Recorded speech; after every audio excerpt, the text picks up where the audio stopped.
This is Nancy Berliner with HPE Technical Marketing Engineering. This demo will cover how you can use the natural language capabilities of a Model Context Protocol, or MCP server, to interact with your storage, automate workflows, and simplify day-to-day operations. The Data Services Cloud Console, or DSCC, provides an open API for automated storage management and analytics.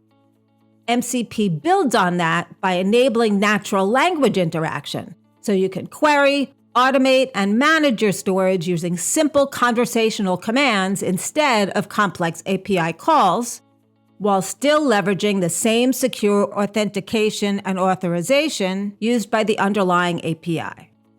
I've set up an MCP server with the commands shown at the top left of the screen. Earlier, I asked it to show me all the storage systems in this DSCC workspace, and it returned a chart with each system and its key information. Now I'll restart the server and start a new session with some more advanced queries. When I ask whether any systems are disconnected from DSCC, the server begins working through the request and asks me to authorize the API calls. It needs to iterate through a couple of approaches, but it quickly converges on the right answer, identifying that 4 of the systems are offline. Next, let's identify the best system for provisioning a workload. One important factor is available capacity.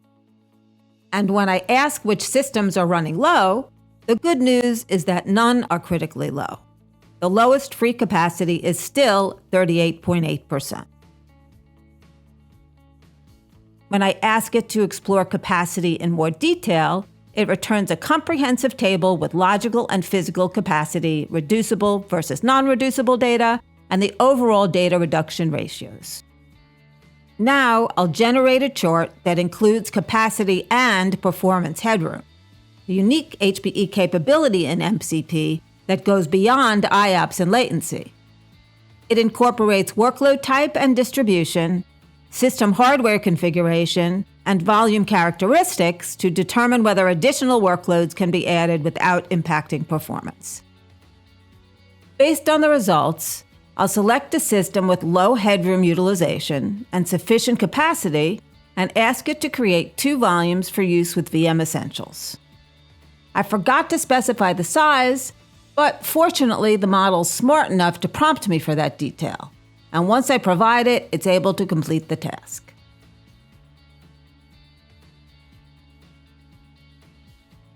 Now I need to know which hosts can access that array. The model returns a chart with a list of hosts and their personas so I can easily identify the VM Essentials hosts. I'll now ask it to present the new volumes to one of those hosts, and it quickly confirms that the task is complete. Finally, let's replicate this volume set to another array. When I check whether this system has any replication partners configured, we see that there are partnerships with 2 other systems. So I'll ask it to set up synchronous replication to one of them.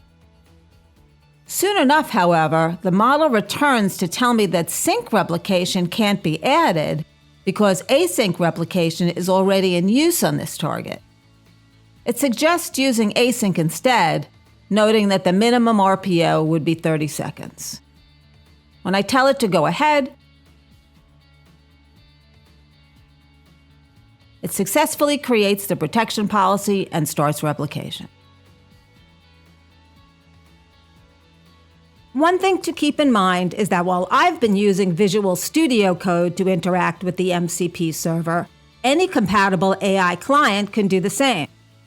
Here's an example of a dashboard a colleague quickly built with a different tool, but using similar natural language commands.